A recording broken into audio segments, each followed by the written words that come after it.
السلام علیکم نحمدہ و نصلی علی رسول الکریم اما بعد۔ محترم سالار کارواں، معزز حکم صاحبان، مشفق اساتذہ کرام اور عزیز ساتھیوں، آج کے اس مجلس پر نور میں موضوع مقالہ ہے فلسطین تاریخ کے آئینے میں۔ قال اللہ تعالی فی کتابہ المقدس اعوذ باللہ من الشیطان الرجیم بسم اللہ الرحمن الرحیم کم من فئۃ قلیلۃ غلبت فئۃ کثیرۃ باذن اللہ۔ سامعین بزم، جنگ غزہ کو 100 دن پورے ہوئے۔ ان 100 دنوں میں چشم سر اور چشم دل نے بہت کچھ دیکھا۔ چشم فلک یہ بھی دیکھا 57 ملکوں کا عدد پکارتا رہا المدد المدد۔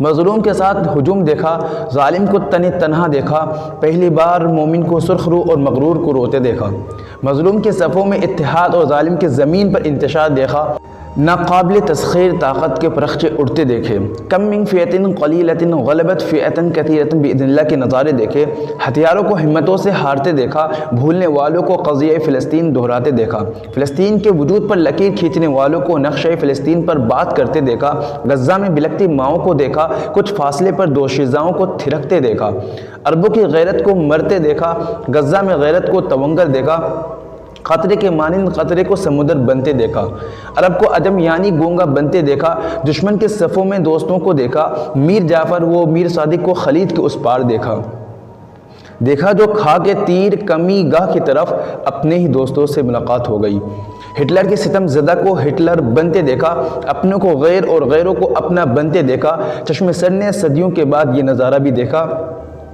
کافر ہے تو شمشیر پہ کرتا ہے بھروسہ، مومن ہے تو بے تیغ بھی لڑتا ہے سپاہی۔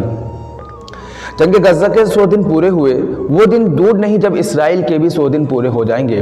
جنگ کے 100 دن مکمل ہونے پر نیتن یاہو نے اعلان کیا ہے کہ ہمیں اپنے مقاصد کے حصول تک جنگ جاری رکھنے سے کوئی نہیں روک سکتا، حتیٰ کہ ہمیں ہیگ کی عالمی عدالت برائے انصاف کا فیصلہ بھی نہیں روک پائے گا۔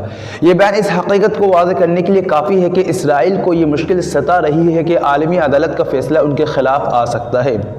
یہ ایک حقیقت ہے کہ عالمی عدالت انصاف کے فیصلے کو چیلنج نہیں کیا جا سکتا، لیکن یہ بھی کڑوی سچائی ہے کہ عالمی عدالت انصاف کے فیصلے کی پشت پر تنفیذ قوت ندارد ہے۔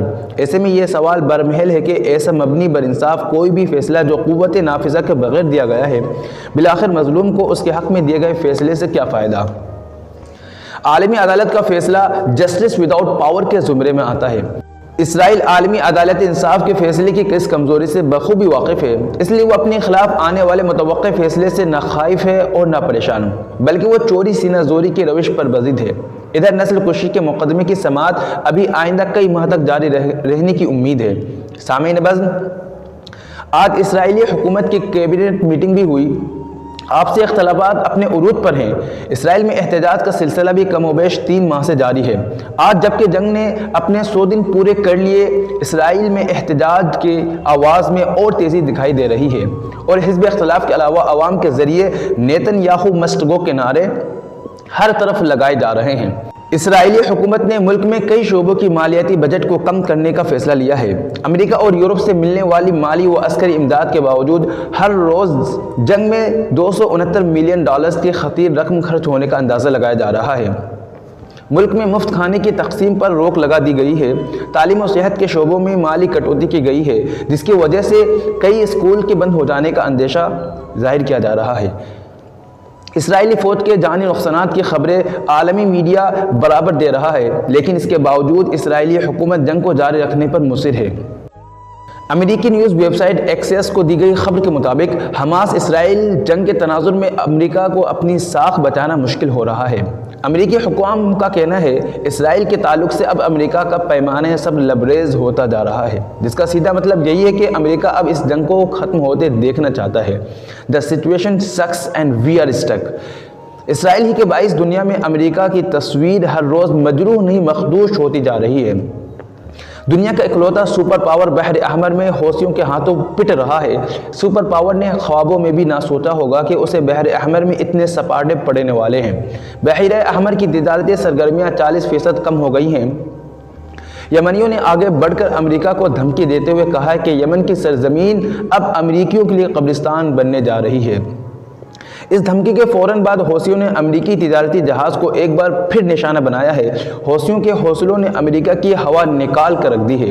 حوثی دنیا کو یہ پیغام دینے میں پوری طرح کامیاب ہیں کہ اب امریکہ سے ڈرنے کی ضرورت نہیں ہے۔ بالکل اسی طرح جیسے حماس نے 7 اکتوبر کو اسرائیل کی مٹی پلیت کرتے ہوئے اس کی عالمی دادا گیری کا گیئر نکال دیا تھا۔ اسرائیل امریکہ کی کوئی بات سننے کے لیے آمادہ نہیں ہے، اور وجہ صاف ہے۔ اسرائیلی حکومت بالخصوص نیتن یاہو اپنے سیاسی مستقبل کی موت دیوار پر صاف لکھی ہوئی دیکھ رہا ہے، اور اسے ہٹلر سے تشبیہ دی جا رہی ہے۔ وہ اسے وجہ آر سمجھنے کے بجائے مغرور بن کر another feather in the cap کے اعزاز میں مگن ہے۔ اسرائیلی صدر نے غزہ کے تعلق سے امریکہ کی کئی درخواست کو نہ صرف نظر انداز کیا بلکہ حقارت سے مسترد کر دیا۔ بائیڈن اور نیتن یاہو کے درمیان بات چیت تک بند ہے۔ 20 دن پہلے آخری بار تلخ کلامی کے بعد بائیڈن نے یہ کہہ کر گفتگو کو ختم کر دیا، "This conversation is over"۔ اسرائیل میں نیتن یاہو مسٹر ٹف گائے کے نام سے مشہور ہے۔ 7 اکتوبر کے بعد نیتن یاہو سے ٹف کا تمغہ چھین لیا گیا اور وہ اب ٹوفی گائے بن کر رہ گئے ہیں۔ امید ہے کہ کچھ عرصے کے بعد وہ سیلفی گائے بننے والے ہیں۔ وما علینا الا البلاغ۔